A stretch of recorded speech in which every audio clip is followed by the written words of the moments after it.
자, 오늘 말씀은 요한계시록 17장 1절부터 마지막 18절인데요. 앞에 있는 스크린 보시면서 제가 노란색, 여러분이 하얀색 읽어주시면 되겠습니다. 또 일곱 대접을 가진 일곱 천사 중 하나가 와서 내게 말하여 이르되 이리로 오라. 많은 물 위에 앉은 큰 음녀가 받을 심판을 네게 보이리라.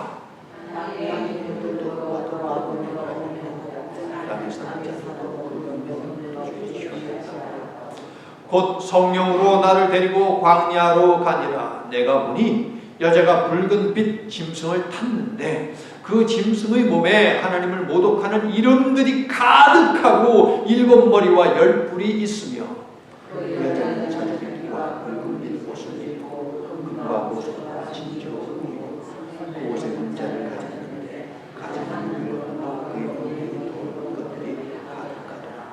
그 여자의 이마에 이름이 기록되었으니 비밀이라. 큰 바벨론이라. 땅의 음녀들과 가증한 것들의 엄이라 하였더라.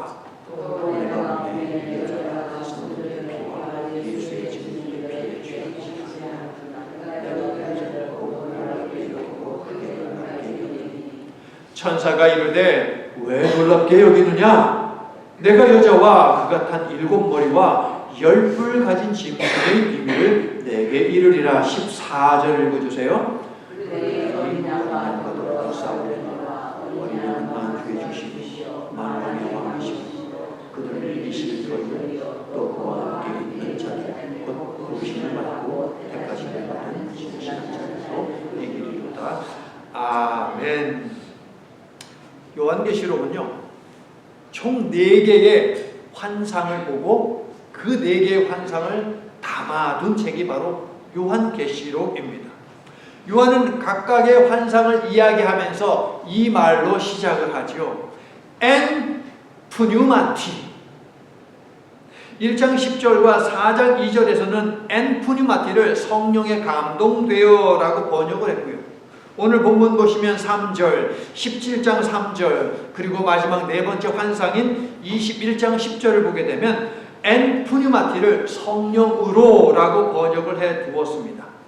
요한은 환상을 시작하면서 언제나 자신은 성령에 의해서 이 환상을 보았고 여러분에게 이야기하는 것입니다. 전달하는 것입니다. 라고 알려주는 거예요. 따라해 볼게요. 엔 푸뉴마티. In the Spirit이라는 뜻이에요. By the Spirit, in the Spirit, through the Spirit. N이라는 전치사는 여러 가지 의미를 가지고 있어요. 어쨌든 엔 푸뉴마티, 성령에 감동되어 혹은 성령으로. 두 번째 환상은요, 어떤 환상이었습니까? 7개의 인재앙과 또 다른 7개의 나팔재앙과 또 다른 7개의 대접 재앙. 이게 바로 두 번째 환상인데요. 총 몇 개의 재앙입니까? 7개 더하기 7개 더하기 7개 21개. 마지막 21번째 재앙인 7 대접이 쏟아 부어진 이후에 16장 17절을 보면 하나님께서 이렇게 말씀하시죠. 저 보좌에서, 성전 보좌에서 이런 말씀이 선포되죠. 어떻게? 되었다! 무슨 말이에요? 심판이 끝났다. 다 이루었다. 이 말씀입니다.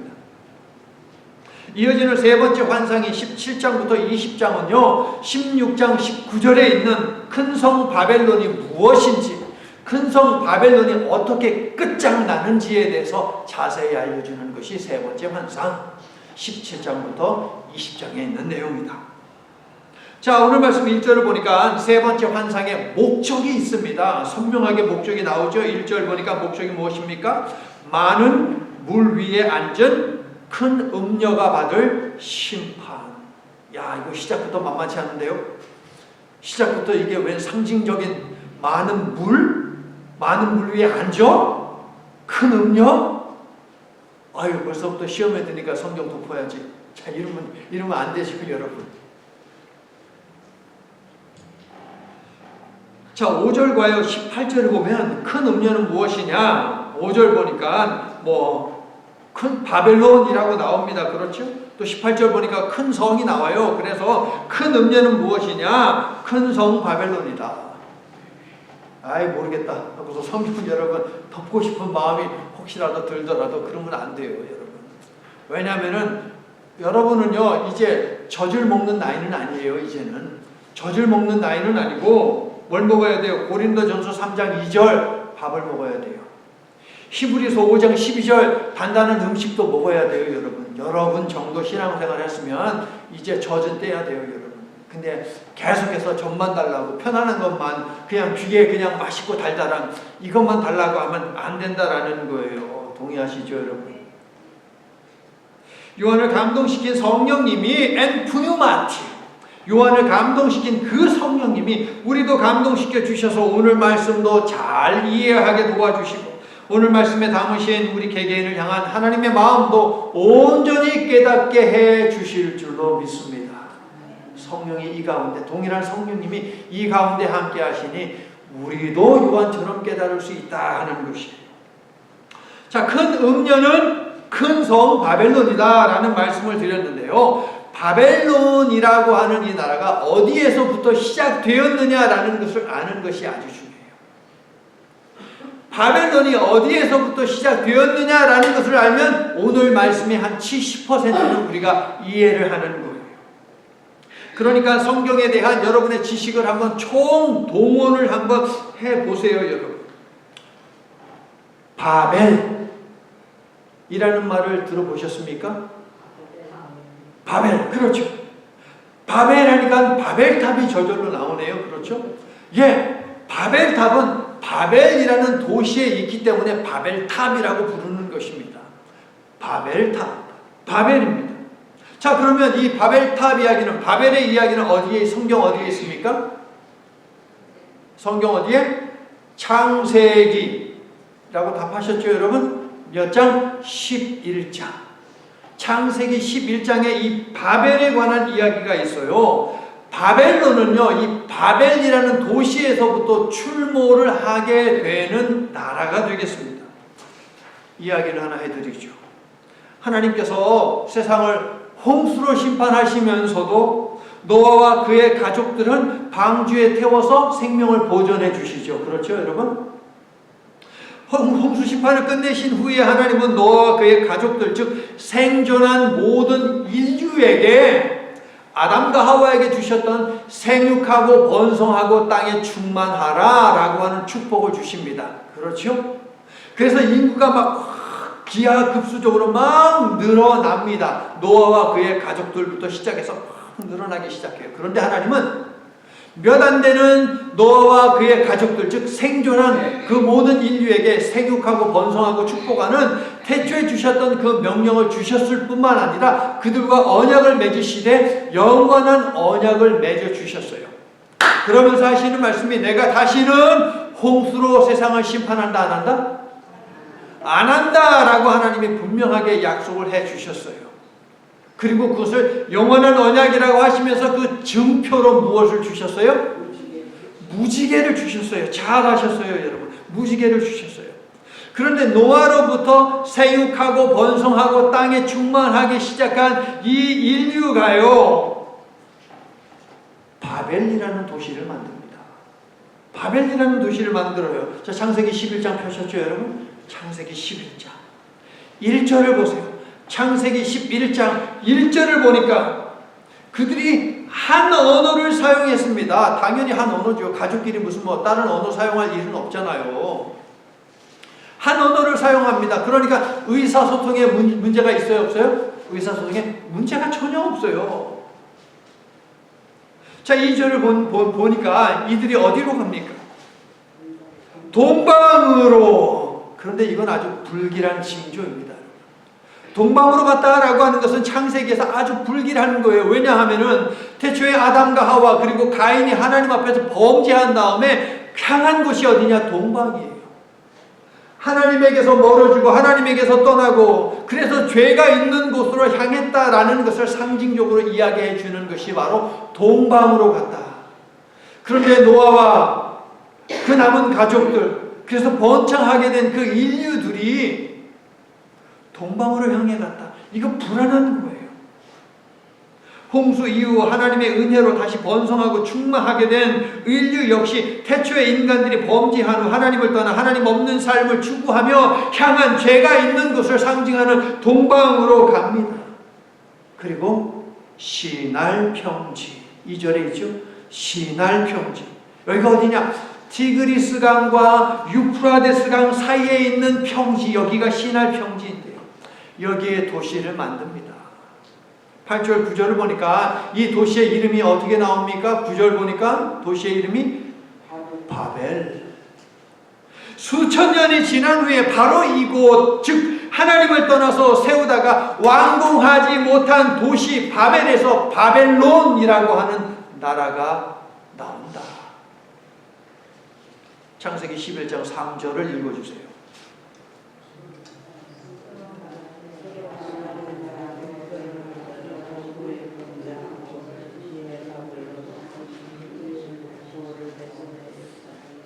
자, 벽돌을 만들어 견고히 굽자 하고 이에 벽돌로 돌을 대신하며 역청으로 진흙을 대신하더라. 전에는요, 주변에 있는 돌을 주워다가 집 싸가지고서 그 다음에 진흙을 갖다가 거기 이제 틈새 있잖아요. 그거 막아서 집을 졌어요. 건물을 지었다 하는 것이죠. 그런데 지금 인간들이 뭐 하고 있어요? 하나님이 주신 그대로를 가지고 건물, 집을 만들고 사는 것이 아니라 동방으로 간 자들은 벽돌을 구워서 만들고요. 노아가 방주를 만든 다음에 물이 새지 않도록 바른 역청, 방수 효과가 있는 그 역청으로 도시, 건물, 성을 갖다가 바르고요. 쌓은 탑을 갖다가 그곳으로 발랐다라는 거예요. 이건 뭡니까, 여러분? 하나님이 주신 그대로는 싫고 자신의 힘과 지혜를 의지하며 살겠다라고 하는 모습입니다, 여러분. 하나님이 뭐라고 말씀하셨어요? 다시는 홍수로 세상을 심판한다, 안 한다? 안 한다. 다시는 홍수로 심판하지 않는다라고 했는데 인간들은 하나님이 다시 홍수로 심판한다 하더라도 하나님 말을 믿지 않는 거예요. 홍수로 다시 심판하더라도 끄떡없는 방수 잘 처리된 그런 도시를 만들고 그런 탑을 갖다가, 그런 타워를 갖다가 만들겠다라고 지금 이 짓을 하고 있는 것이죠. 하나님이 다시 물로 심판해도 살 수 있는 길을 스스로 모색하며 살겠다라는 거예요. 하나님이 필요 없다. 하나님 없어도 우리는 살 수 있다라는 거예요.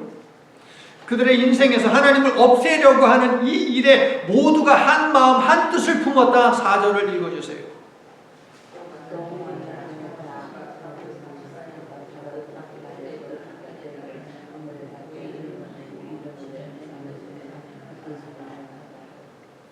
자, 한 마음과 한 뜻이 되어서 하나님이 없어도 상관없는 삶을 갖다가 함께 만들어가자라는 게 바로 4절이에요, 여러분.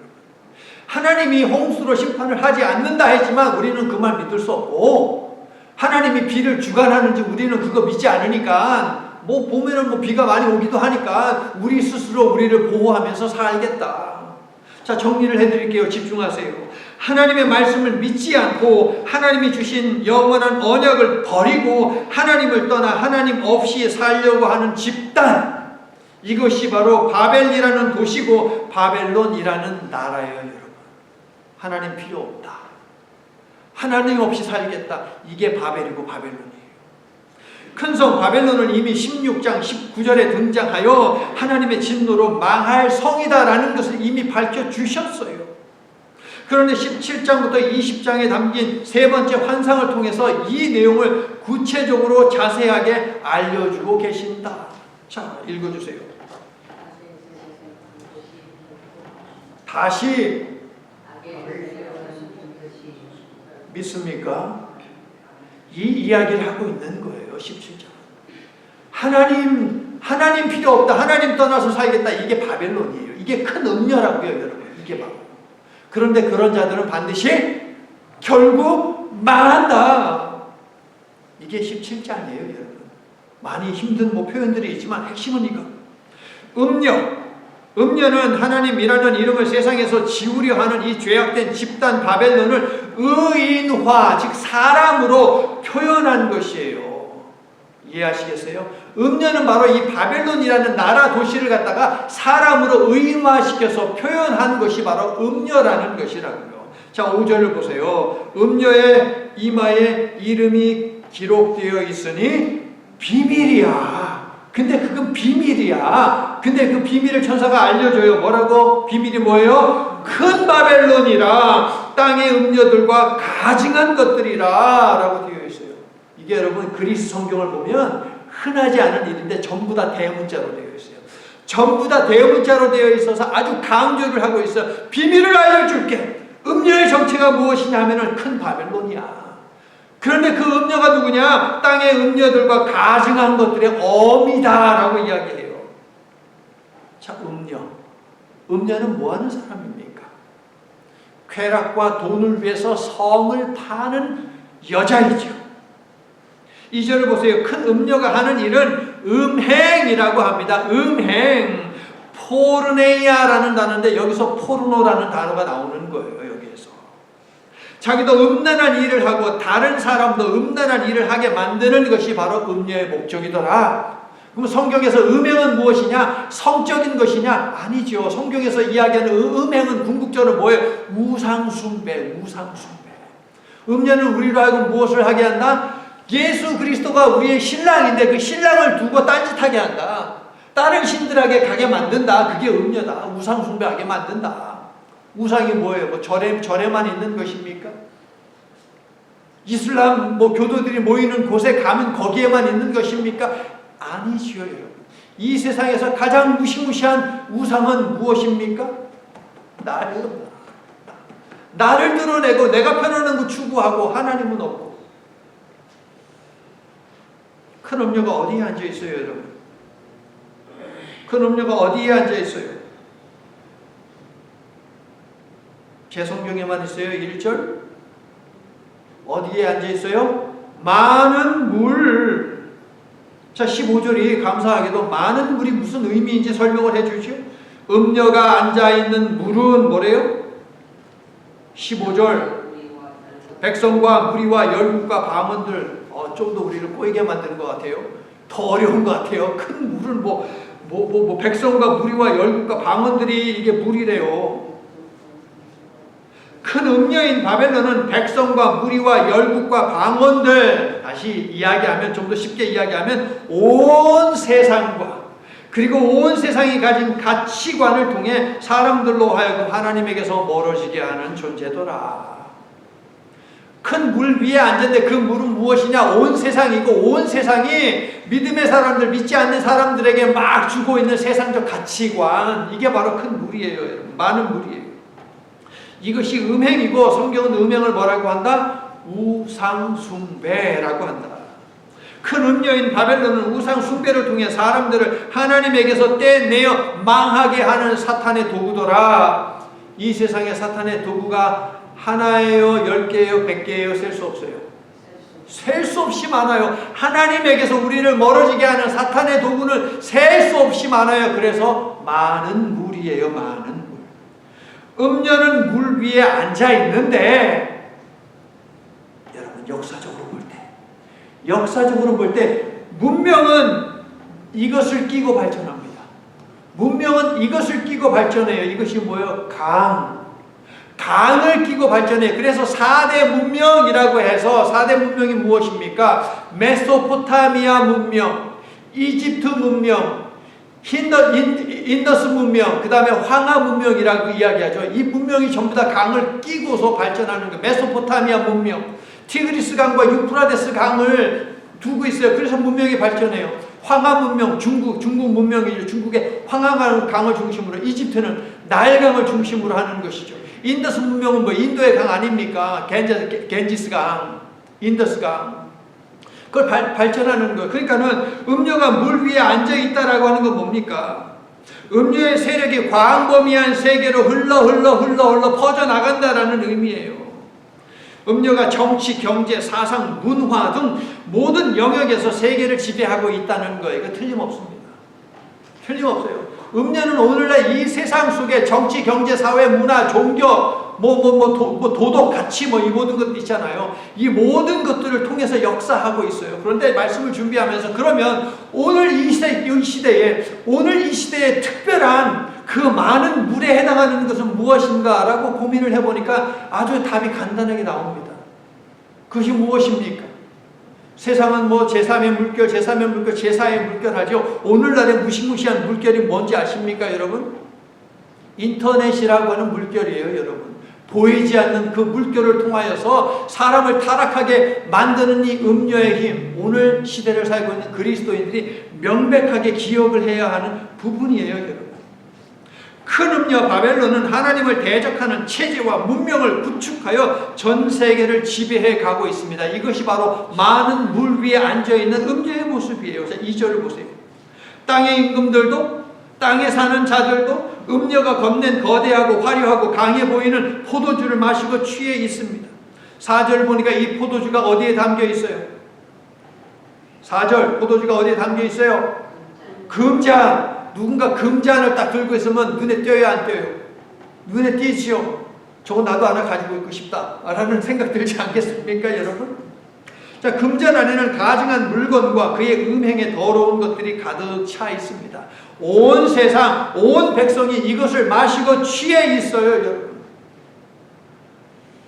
지난주에 뉴스를 보니까 아마존 한 부족에 살던 젊은 사람이요, 이 서구에 와가지고 서구 문화를 접했어요. 인터넷을 접했어요. 이야, 너무 좋은 거예요. 그래서 우리 부족 사람들도 이 인터넷이라는 것을 좀 사용을 하면 좋겠다라고 생각을 했어요. 근데 인터넷 있기 위해서 기지국이 있어야 돼. 인터넷 보내는 데가 있어야 되는데 아마존에 어디 있습니까? 없지요. 그래서 테슬라가 저 인공위성을 가지고 있거든요. 거기에 연결해가지고서 인터넷을 이제 사용을 하게 했어요. 그 부족들이요, 아침에는 일어나서 어른들이 나가서 사냥을 하고 여자들은 옷감을 짜고 하는 등등등 부지런히 일을 했습니다. 아이들은 밖에 나가서 막 뛰놀았어요. 그런데요, 전부 다 하나씩 전화기를 손에 쥐어주니까 어떤 일이 벌어졌느냐? 어른들이 일을 안 해요. 일을 안 해요, 어른들이. 애들은요, 밖에 나가서 안 뛰어놀아요. 다 뭐 하고 있어요? 부족 전체가 이렇게 바뀌어버렸어요. 실질적으로 이런 부족들이 굉장히 많아요, 여러분. 인터넷, 오늘 이 시대에 그 음녀가 앉아있는 많은 물, 큰 영향을 끼치는 물임에 틀림이 없습니다. 좋은 쪽으로 사용을 하면 좋은데 이 죄성이 그렇지 않잖아요. 오늘날 일어나는 텔레비전에서 뉴스에서 이야기하는 범죄들을 보십시오. 인터넷을 이용해서 저지르는 범죄들을 보세요, 여러분. 그게 더 많지요. 이득을 주는 것보다 범죄를 저지르게 하는 게 더 많잖아요. 이처럼 음녀는 사람들의 마음에 육신의 정욕과 안목의 정욕과 이생의 자랑이 인생 최고의 가치다라고 주입을 시켜서 순간적인 성공이나 쾌락이나 화려함과 같은 신기루를 잡기 위해 인생을 허비하게 만듭니다. 여러분, 신기루가 뭔지 아시죠? 신기루. 더운 날 보면 저쪽에서 아스팔트가 됐든 뭐가 됐든 저기 보면은 뭐가 끓는 거 있잖아요. 근데 실제로 가면 아무것도 없어요. 실제로 가보면은. 근데 저쪽에서는 보이는 거예요. 사막이에요. 보니까 저기에 오아시스가 있는 것 같아요. 저쪽에 오아시스가 있는 것 같아요. 그게 달려갔어요. 없어요. 너무 목이 말라가지고서 이게 진짜 모래를 물로 봐가지고 그걸 모래가 물인 줄 알고 퍼먹어가지고 죽은 그런 군사들이 있잖아요. 2차 세계대전 전쟁 때. 그때 그런 일이 있지 않습니까, 여러분? 신기루예요. 존재하지 않는 거예요. 그런데 음녀는요, 우리로 하여금 하지 않는 것을 자꾸 추구하면서 살아가게 만들고 인생을 허비하게 만듭니다. 무분별한 물질주의와 세속주의를 조장하는 여러 사상들과 문화들에 빠져 음녀를 맹신하고 추종하게 만드는 것이죠. 요한이 살던 시대뿐 아니라 우리 시대에 관한 말씀이기도 합니다. 틀림없어요. 하지만 10절과 14절이 확증하듯이 17절의 핵심 구절이에요, 여러분. 14절. 그들의 잔치는 길지 못할 것입니다. 반드시 잠깐 동안만이에요. 10절에 잠깐 동안만이라고 나오죠, 여러분. 오늘 설교 제목, 악의 세력은 반드시 결국 망하게 되어 있다. 이 이야기를 해줍니다. 그들의 때가 마지막을 향해 달리고 있으니 성도 여러분, 세상이 건네는 달콤한 음행의 포도주에 취하여 말씀의 참맛을 잃어버리지 않아야 합니다. 아멘이시죠? 음녀가 이 시대의 정신과 문화와 질서 속에 감춘 악을 잘 분별하여 항상 깨어 기도하며 성령 충만한 저와 여러분이 될 수 있기를 예수님의 이름으로 축원합니다. 분별력이 중요해요. 그래서 깨어 있어야 돼요, 여러분. 자, 6절을 보니까 사도 요한은요, 이 음녀가 하는 짓을 보고 놀래요. 음녀는 성도들의 피와 복음 사역자들의 피를 마시고 취해 있었어요. 자극적인 문화로 사람들을 타락하게 하더니 한 걸음 더 나아가서 정치적인 힘을 가지고 어린 양 예수 그리스도를 믿는 사람들을 갖다가 박해하는 거예요. 죽이는 거예요. 이 모습을 본 요한이 왜 놀랬을까요? 왜 놀랬을까요? 6절 여러분 어떻게 생각하세요? 왜 놀랬을까요? 이 더러운 음녀는 당연히 죽어야 되는데, 이 더러운 음녀는 당연히 망해야 되는데, 잘 못 돼야 되는데 여전히 그냥 건재하거든요. 그래서 놀라는 것이에요. 놀라는 요한을 본 천사가 놀라지 마 라고 하면서 짐승의 비밀을 알려주지요. 음녀에게 고난받는 성도, 죽임당한 성도가 이기고 짐승은 망한다라는 것이 바로 천사의 대답이에요. 큰 음녀, 즉 큰 성 바벨론을 보여준 천사는 누구입니까? 17장 1절을 잘 보세요. 여러분 17장 1절을 보니까 보여준 천사는 7 대접을 가진 7 천사 중 하나입니다. 그렇죠? 천사는요 더 이상 쓸모가 없어졌는지 자신과 결탁하여 한 몸을 이루어 온갖 음행을 저지른 큰 음녀를 짐승이 미워해서 발가벗긴다. 16절 발가벗겨 그리고 살을 먹어 그리고 불태워 버린다는 것을 16절에서 이야기하죠. 희한하지 않습니까? 자기 편이에요. 자기를 위해서 일한 음녀예요. 그런데 짐승은요 그 음녀를 갖다가 죽여 없애요. 뿐만 아니라 그 살을 먹어버려요. 다 태워버려요. 자기들끼리 죽이는 일도 그러나 하나님의 계획 안에 있다. 17절 보이십니까 여러분? 자기들끼리 그렇게 막 죽이는 것, 이것도 역시 하나님의 계획 안에 있다. 여러분 믿습니까? 모든 것은 하나님의 주권 아래에서 벌어지는 것입니다. 여러분 믿으시면 아멘 합시다. 단 하나도 예외가 없어요. 모든 것은 하나님이 다스리시는 거예요. 21장 9절로 넘어가 보세요. 21장 9절. 제가 17장 1절을 잘 보라고 한 이유가 있어요. 7 대접을 가진 천사 중 하나가 17장에서 보여줬거든요. 근데 21장 9절을 보니까 어떤 천사예요?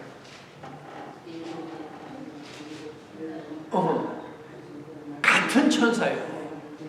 같은 천사가 이번에는 어린 양의 신부인 교회를 보여주고 그녀가 누릴 최후의 영광도 보여주고 있습니다. 그러니까 요한을 데리고 광야로 가서 큰 음녀 바벨론이 받을 최후의 심판을 보여주시며 눈에 보이는 세상 권력의 실상과 한계를 깨닫게 하신 성령님이 이제 21장에 가서는요 요한을 감동시켜서 높은 산으로 데려가서 승리한 어린 양의 신부인 교회가 누릴 최후의 영광도 보여주신다. 영원한 주의 나라를 소망하게 하신다라는 것이죠. 21장 10절에 보면 거기에 성령으로 라고 되어 있죠. 여러분 또 다른 환상이 시작되는 거예요. 마지막 네 번째. 사랑하는 성도 여러분, 고난 중에 있는 요한에게 감격스러운 미래를 미리 맛보게 하신 성령님은 우리 시대에도 동일하게 역사하십니다. 믿습니까? 이 성령님께서 우리가 시련과 시험 중에 있을 때에도 우리를 감동하시어 하나님이 일하시어 문제가 해결될 그 날을 우리에게도 미리 보여주시기를 예수님의 이름으로 축원합니다. 우리가 기도할 때 보는 거, 고난 중에 딱 기도하는데 하나님의 환상을 보여주시는데 이 고난이 다 끝났어. 얼마나 감사하겠습니까? 요한이 바로 그 감격에 빠지는 거죠. 자, 이제 붉은빛 짐승을 좀 보자고요. 3절을 보세요. 3절. 화려하게 치장한 음녀는 이 짐승 위에 올라탔습니다. 어떤 짐승입니까? 3절. 붉은빛 짐승.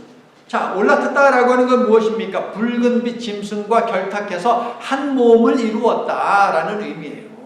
붉은빛 짐승과 큰 음녀가 한 몸을 이루었다. 큰 음녀가 올랐던 붉은빛 짐승의 몸을 보세요. 무엇으로 가득합니까? 하나님을 모독하는 이름들로 가득합니다. 그리고 뭘 가지고 있어요? 7 머리와 10개의 뿔을 가지고 있어요. 그런데 여러분 13장 1절을 보면 바다 짐승이 등장하는데 이 모습이에요. 7 머리와 10뿔을 가지고 있습니다. 그러므로 오늘 본문 3절에 등장하는 이 붉은빛 짐승은 누구예요? 바다 짐승이에요. 바다 짐승. 즉 적 그리스도입니다. 바다 짐승은 붉은 용, 즉 사탄 마귀에게 권력을 위임받는데 13장 4절을 보면 그 위임받아서 사람을 멸망의 수렁에 빠뜨리는 적 그리스도입니다. 본문의 붉은빛 짐승, 이것이 바로 바다 짐승입니다. 8절을 보세요. 7 머리와 10뿔 가진 짐승은요 전에 있었다가 지금은 없어요. 그런데 장차 무적행으로부터 올라와 멸망으로 들어갈 존재다라고 이야기합니다. 수수께끼 같지 않습니까? 전에는 있었어요. 지금은 없어요. 그런데 앞으로 죽은 자들이 가는 곳으로 당시 사람들이 믿었던 그 무적행에서 나온대요. 그러니까 전에들이 있었는데 지금은 없다는 건 뭐예요? 죽었다는 거예요. 전에는 살아있었는데 지금은 죽었다는 거예요. 그래서 무적행에 가 있어요. 무적행에 가 있었던 그 바다 짐승이 다시 올라온다라는 것이죠. 더 쉽게 말하면 짐승은 죽었는데 다시 산다. 이거 삼위일체 하나님을 흉내내는 거예요. 전에 있었다, 지금은 없다, 장차 있을 것이다. 자, 하나님은 전에 계셨습니까? 하나님은 전에 계셨어요? 지금도 계십니까? 앞으로도 계십니까? 짐승 흉내내고 있어요. 그런데 짐승은 지금은 없어요. 죽었다 살아나는 것도 역시 부활하신 주님을 패러디하는 것이죠. 모방하는 거예요. 짐승과 예수님 사이의 결정적인 차이는 어디에 있느냐? 결국에 있어요. 마지막에 있어요. 사도 요한은요, 분명하게 구분을 하고 있어요. 아주 중요한 부분을 제가 알려드릴게요. 짐승이 장차 온다라고 했어요. 8절을 보니까 장차 와요. 짐승은 장차 와요. 그런데 무엇을 위해서 오느냐? 짐승은 멸망을 위해서 옵니다. 멸망을 위해서 와요. 그래서 요한은요, 파레임이라는 단어를 쓰고 있어요. 온다라고 할 때에 멸망을 위해서 오는 거예요. 그런데 예수님도 장차 오십니까, 여러분? 예수님도 오시죠. 똑같은 단어를 쓰면 안 되는 거예요. 에르코마이라고 하는 단어를 써요. 에르코마이. 예수님은 무엇을 위해서 오시는 거예요? 부활을 위해서, 영원한 삶을 위해서, 심판을 위해서, 구원을 위해서 오시는 분이시죠. 서로 다른 단어를 쓰고 있어요. 한 걸음 더 나아가서 사도 요한은요, 이런 말을 씁니다. 에르코마이라는 단어를 쓸 때마다 에르코마이 탁시라는 단어를 쓰고 있는데, 이거는 뭐냐면은 I am coming soon 6번 사용하고 있어요. 언제나 틀림없이 내가 반드시 온다, 곧 온다라는 것을 강조해요. I am coming soon. 나는 곧 온다라는 것을 강조하고 있어요. 무엇을 위해서? 구원을 위해서, 또 심판을 위해서. 불신자들은 눈앞에 보이는 세상의 화려함에 눈이 멀겠지만 우리에게는 보이지 않는 것까지도 볼 수 있는 영안이 있지 않습니까? 그러니 세상의 술수에 우리는 넘어가지 않습니다. 이 눈을 위해 늘 말씀을 묵상하고 기도하고 찬양하며 섬기는 일에 애쓰시기를 바랍니다. 8절을 보면 7머리와 10뿔 가진 바다 짐승은 죽은 자들이 가는 곳인 무적행에서 올라옵니다. 이 또한 11장에서 이미 알려주신 내용이에요. 11장 7절을 보세요. 1260일 동안 복음을 전하며 예언한 두 증인들과 전쟁을 벌여서 그들을 죽이는 짐승이 있는데 무적행에서 올라오잖아요. 11장 7절 무적행에서 올라오잖아요. 바로 바다 짐승이에요. 그러나 11장 11절 12절 하나님께서 두 증인을 3일 반 후에 원수들이 보는 앞에서 부활 승천시키십니다. 영원한 승리는 성도들의 몫이다라는 것이에요. 여러분 믿습니까? 영원한 승리는 성도들의 몫이다. 성도들은 망하지 않는다. 성도들은 하나님의 진노의 불을 받지 않는다라는 거예요. 아멘이시죠? 하나님께서는 17장부터 20장에서 이 짐승을 좀 더 자세히 설명을 하시면서 어린 양의 신부를 괴롭히는 짐승은 반드시 결국 망한다라는 이 사실을 알려주고 계십니다. 성도 여러분, 하나님은 우리가 종국에는 승리하게 됨을 확신하며 살기를 원하시는데 여러분은 예수님과 함께 이기는 싸움을 지금 싸우고 있다라는 이 사실을 믿습니까? 예수님이 함께 싸우고 계심을 여러분 믿습니까? 당시 초대교회 성도들은 천사가 전하는 7머리를 하고 10개의 뿔을 달고 있는 큰 붉은 짐승의 정체를 특정 지을 수 있었어요. 그들이 살고 있는 시대이기 때문에 특정 지을 수 있었어요. 자, 이 사람은 누구입니까? 20곡에 하면 시간이 너무 많이 걸리니까 5곡에만 한번 해보자고요. 이 사람은 누구입니까? 이 사람은 황제의 이름으로 기독교를 박해한 최초의 인물입니다. 당시 사람들은요, 이 사람의 이름을 숫자로 표기하면 이 사람의 이름은 666이 된다라는 것을 알고 있습니다. 이 사람은요, 지가 로마의 불을 질러놓고 기독교인들에게 뒤집어 씌웠습니다. 이 사람은요, 그렇게 권력을 탐했음에도 불구하고 황제의 위치에 올랐지만 30살 언저리에 자살로 생을 마감합니다. 마지막. 당시 사람들은 이 사람이 환생한다, 죽었지만 다시 살아난다 라고 믿었습니다. 이 사람은 누구입니까? 네로 황제. 네로 황제로 당시 사람들은 특정 지었을 것입니다. 사도 요한 당시 기독교인들은 8절부터 11절을 읽으면서 네로와 그의 환생설을 틀림없이 생각했을 것입니다. 자, 그런데요, 9절부터 12절은요, 요한계시록에서 가장 해석하기 어려운 말씀이다라고 학자들이 이야기하는데요. 그래서일까요? 9절을 보면 지혜 있는 뜻이 여기 있다라고 말하므로 하나님이 주신 지혜로 7머리와 7산과 7왕과 10부를 이해해야 한다라고 말을 하고 있습니다. 이거 좀 알려드려요? 복잡하면은 알려주지 말아요. 7머리.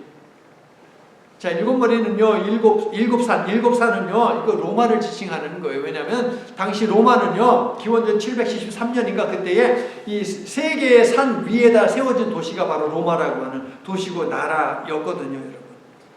그러므로 이 산의 7왕은 누구겠습니까? 로마를 통치하는 7왕들 아니겠습니까? 여기에 네로도 들어가 있을 것이고, 최악의, 정말 가장 무시무시하게 기독교인들을 박해한 그럼 도미티아누스 황제도 여기에 당연히 들어올 것이고, 자, 10부는요, 이런 로마 제국 황제의 명을 받던 분봉 왕들이겠지요. 다 몰라도 상관없어요, 여러분. 시험에 들지 마시고 핵심은 무엇이냐? 8절을 보세요. 핵심은 8절이에요. 무적행에서 올라온 짐승이 어떻게 됩니까? 8절 보니까 이게 핵심이에요.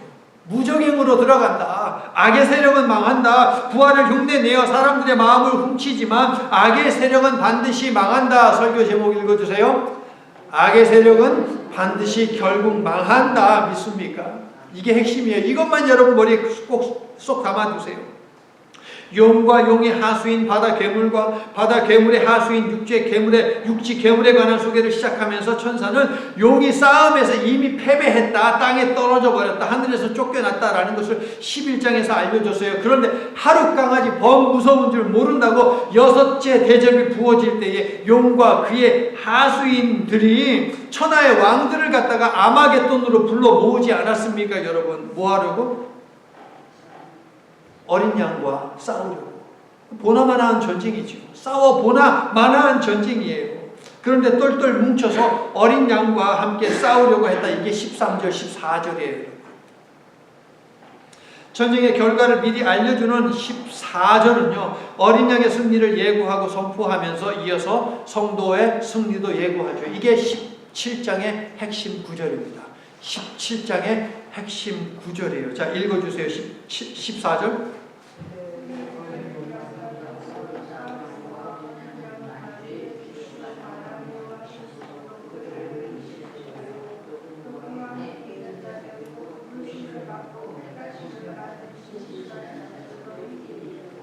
아멘. 어린 양이 이기실 것이요, 어린 양의 성도들도 이길 것이다. 믿습니까, 여러분? 승리는 내 것일세. 승리는 내 것일세. 승리는 내 것일세. 구세주의 보혈로서, 구세주의 보혈로서 승리는 내 것일세. 승리는 내 것일세. 내 것일세. 내 것일세. 승리만은 구세주의 보혈로서, 구세주의 보혈. 항상 이기네. 항상 이기네. 항상 이기는 것, 이미 우리를 위해 작정되었다라는 이 사실을 믿으시기를 예수님의 이름으로 축원합니다. 이제 말씀을 마칩니다. 성도 여러분, 시간과 공간을 초월하여 세상의 권력을 가진 자들이 어린 양 예수님과 어린 양 예수님으로부터 택함받은 교회, 즉 성도들을 대적하여 싸웁니다. 세상은요, 우리에게 지속적으로 싸움을 걸어온다고요, 여러분. 그렇죠. 계속 싸움을, 시비를 걸어와요. 하지만 궁극적으로 누가 이겨요? 세상이 이겨요? 성도가 이겨요? 마귀가 이겨요? 여러분이 이겨요? 여러분이 이겨요. 틀림없습니다. 어린 양께서 세상을 이기셨고 또한 이기실 것이기 때문에 성도가 반드시 이기게 됨을 믿습니다. 세상의 그 어떤 권력도 만왕의 왕이신 어린 양 예수님을 이길 수가 없습니다. 세월은 세상의 권력자들을 계속해서 바꾸어가고 나라들은 흥망성쇠를 거듭하지만 주님의 나라는 쇠하지 않고 우리가 의지하고 충성할 왕이신 예수 그리스도는 영원하시다라는 이 사실을 믿으시기를 바랍니다.